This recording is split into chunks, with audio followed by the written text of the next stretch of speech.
రాబోయే బడ్జెట్లో ఏమైతే మనకి నిధులు ఇటు ఎడ్యుకేషన్ పరంగా కానీ టూరిజంగా కానీ అలాగే అండర్గ్రౌండ్ డ్రైనేజ్ది యానంలో అండర్గ్రౌండ్ డ్రైనేజ్కి ఈరోజు మధ్యాహ్నం 3 గంటలకి ఫైనల్ మీటింగ్.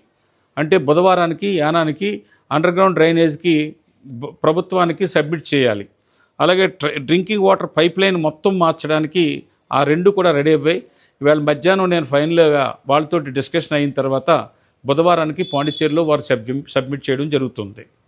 ఈ విధంగా ఏ పనులు అయితే ఉన్నాయో ఆ పనులు ప్రతిదానికి కూడా, అలాగే పుష్కరాల్లో నిమిత్తం 31,85,00,000 13 ఘాట్స్కి ఆ రోడ్లు ఫ్రాన్స్ తిప్ప ఏరియా కానీ, అలాగే ఆ ఏరియాకి లైటింగ్ సిస్టమ్ కానీ, మిగతా ఏరియాలో ఎక్కడైతే రోడ్స్ కావాలో అలాగే సోలార్ లైట్స్ కానీ అన్నీ వేయడానికి అందులో ఇంక్లూడ్ చేయడం జరిగింది. ఇది కాకుండా రైతుల కోసం వైఎస్ఆర్ లింకింగ్ ఛానల్కి సీఎం గారు గత 3 రోజుల క్రితం సెకండ్ ఫేజ్ వైఎస్ఆర్ లింకింగ్ ఛానల్కి 31,70,00,000 రూపాయలతో దానికి అప్రూవల్ చేశారు. ఈరోజు నాబార్డుకి మన యానం ఈ గారు అది అప్లోడ్ చేస్తున్నారు. ఇలాగా ఇంకా ఎన్నైతే స్కీమ్స్ ఉన్నాయో ఎంటైర్ యానం అన్ని విధాలుగా రోడ్స్ కానీ, సిమెంట్ రోడ్స్ కానీ, అలాగే ఎంటైర్ లైటింగ్ సిస్టాన్ని కానీ, అలాగే ఇంకా గ్రీనరీ పెంచే విధంగా కానీ, సెంటర్ డివైడర్స్ కానీ అన్నీ కూడా రాబోయే మార్చి లోపు చాలా మార్పులు యానాన్ని తీసుకురావడానికి టూరిజం విధంగా కానీ అన్నీ కూడా నా ప్రయత్నాలు మొదలుపెట్టాను. ఆల్మోస్ట్ ఆల్ ఫైనల్ స్టేజ్లో ఉన్నాయి. ఇవన్నీ కూడా పనులు జరుగుతూ ఉన్నాయి. అలాగే అట్టికాలంక నుంచి ఇటు జెండా స్తంభం వరకు, జెండా స్తంభం నుంచి సావిత్రి నగర్ వరకు, అలాగే ద్రాక్షారాం రోడ్డు పని 3 తూముల వరకు ఆల్రెడీ మొదలయ్యి ఉంది. మళ్ళా 3 తూముల నుంచి అంబేద్కర్ నగర్ సర్కిల్ వరకు, ఓల్డ్ బస్ స్టాండ్ వరకు రోడ్స్కి 50 కోట్ల రూపాయలు ఆల్రెడీ తీసుకొచ్చి కొన్ని టెండర్లు అయ్యాయి, కొన్ని టెండర్లు కాల్ చేస్తున్నారు. నిన్న కూడా ఒక టెండరు కనకాలపేట రోడ్డుకి టెండర్ కాల్ చేస్తున్నారు.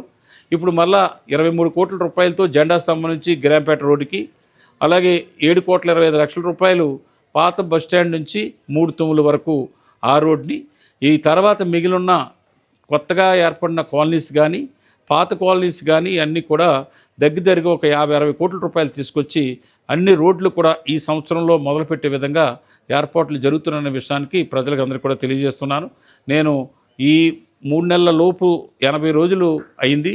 ఈ 80 రోజుల్లో కూడా ఎక్కువగా పాండిచ్చేరి, ఢిల్లీలోనే ఉండి మిగతా వాళ్ళు ఏం చేస్తున్నారన్నది నాకు అనవసరం. కానీ మన ఊరి కోసం, అలాగే నాకు రాబోయే పోర్ట్ఫోలియోస్లో ఏమైతే పనులు చేయాలో ఆ పనులన్నీ కూడా ఇటు పాండిచ్చేరి ప్రభుత్వం ద్వారాగాను, అలాగే ఇటు భారత ప్రభుత్వం ద్వారాగా చాలా ఎక్కువ పనులు, నిధులు తీసుకురావడానికి నా ప్రయత్నం. ఆల్మోస్ట్ ఆల్ దగ్గరికి పనులు పూర్తయ్యే, పనులకి కావలసిన జీవోలు వచ్చే స్టేజ్కి తీసుకురాగలిగానని మీ ద్వారాగా ప్రజలందరికీ కూడా తెలియజేస్తూ ఉన్నాను.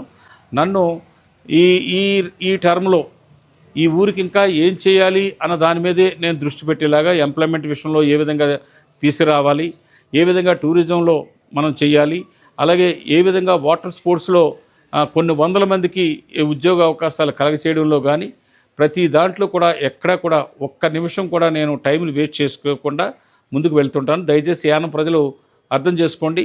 ఇక్కడే నేను ఉండి దానికంటే ఇక్కడ నెలలో ఒక 10 రోజులు ఇక్కడ, ఒక 15 రోజులు పాండిచ్చేరిలోను, నెలలో ఒక 5 రోజులు మనం ఢిల్లీలో వెళ్తే తప్ప ఇప్పుడు గత 5 సంవత్సరాల్లో జరగలేని పనులు ఏమైతే ఉన్నాయో ఆ పనులన్నీ కూడా ఈ 5 సంవత్సరాల్లో జరిపించుకోవాల్సిన బాధ్యత నా మీద ఉంది. ఆ ప్రతిఫలాలు పొందడం అన్నది మీకు ఆ ప్రతిఫలాలు పొందాలి. అందుకని దయచేసి ప్రజలారా అర్థం చేసుకోండి. అందరూ కూడా ఇంకా ఏమైతే మనం చేయవలసినవి ఉన్నాయో ప్రభుత్వం ద్వారా ఇచ్చిన పనులు, అలాగే పర్సనల్గా నేను ఈ పనులు సాధిస్తానని చెప్పిన ప్రతి పని కూడా నేను సాధించడానికి, పని పూర్తి చేయడానికి నా ప్రయత్నాలు దగ్గరికి ఉన్నాయని చెప్పేసి మీ ద్వారాగా తెలియజేస్తూ ఉన్నాను.